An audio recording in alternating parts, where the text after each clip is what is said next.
Partner, alam mo ba yung Jinga Juice? Jinga juice, ano yun? Oh, Jinga Juice. Ano yan? Health drink na meron siya yung dalawa sa pinakamatinding superfood, yung wheatgrass. Alam mo yun? Okay. Guyabanong meron siya noon. Sarap. Tsaka hindi lang yung maganda sa kalusugan, partner. Mas magandang kabuhayan. Ay, gusto ko niyan. Pasukin natin, healthy na, mayaman pa. Hindi na mapigilan ang pagdami ng mga taong nabiyayaan ng magandang kalusugan at kabuhayan ng Jinga Juice, isang powdered health drink na naglalaman ng dalawang superfoods, ang wheatgrass at guyabano. Nagtataglay ito ng napakaraming health benefits sa katawan. Isa rin ang mga ito na mabisang proteksyon labang sa anumang cancer sa katawan. As we all know, guyabano is acclaimed worldwide as the miracle fruit. Bakit wheatgrass, no? Wheatgrass is considered a complete food. All the nutrients that we all need. Of course, we are the best. Jinga Juice is number one. When you come to Jinga Juice, when you buy our products, you can be rest assured po na 100% ang quality ng produkto po natin.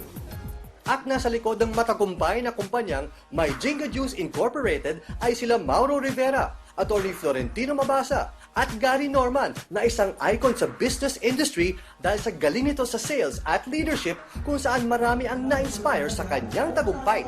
Ako po ay laki sa mahirap na pamilya. So kami po ay nakatira before dyan sa may squatter area ko ng Pasig. Napansin ko, 7 years ako nag-work, 6,000 naman. Mas malaki pa edad ko dun sa kinikita ko ho, sa trabaho eh.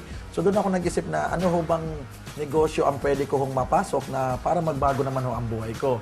Meron palang isang negosyo na pwede sa mahirap, pwede sa walang mga kapital. At ang naging bunga ng pagsisikap ni Gary, nakabili siya ng lupa at bahay, magagarang sasakyan at napag-aral niya ang kanyang mga anak sa exclusive schools. At bilang pasasalamat sa natatamasa niyang tagumpay, naisip niya na tulungan din ang mga taong nagnanais umasenso at yumaman. So nakapag-decide po ako na magtayo na ho ng sariling kumpanya.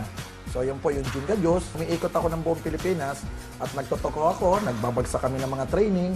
Nang sa ganun maranasan din nila yung mga naranasan namin. Gusto ko kasi namin silang matuto na meron ho palang sistemang ganito na kahit mahirap pwedeng magbago ang buhay. Nagkaroon ng kidney stones ang gym instructor na si Alex Fernandez dahil daw sa dami ng protein content ng mga health supplements na kanyang iniinom. Po-form siya ng kristal at ito yung nagiging kidney stone. At dito ko po naranasan talaga na gigisingin ako sa madaling araw, tapos yung pain ko sa likod ko, sa lower back po, talagang napakasakit po. Dumating yung time na talagang himatayin po ako sa sobrang sakit. Mahalang operasyon para matanggal ang kidney stones ni Alex. Kaya laki pasasalamat niya dahil naipakilala ang health week na ito sa kanya. Paawa ng Diyos na talagang ginawa ko siya 3 times a day ko siya iniinom. Talagang nararamdaman ko na mayroong pagbabago sa katawan ko na para bang pag umiinom ako nito, parang may bumababa sa kidney ko. Ito po yung lumabas sa akin na worth 75,000 kung ito yung ooperahan o saka isa-shockwave po. Sa ganda ng product, talagang gumaling po ako.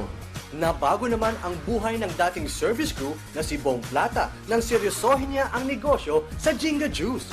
Yumaman siya sa kanyang pagsisikap at determinasyon. Napakahirap po ng buhay.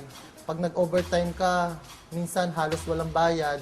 Pasko, bagong taon, naka-duty ka. Nung nakita ko ho itong Jinga Juice, umasenso at gumanda po talaga yung buhay ko. Nakabili po ako ng pangarap kong sasakyan, nakabili po ako ng condominium, nakabili rin po ako ng lupa. At napag-aaral ko po yung anak ko sa magandang eskwelahan.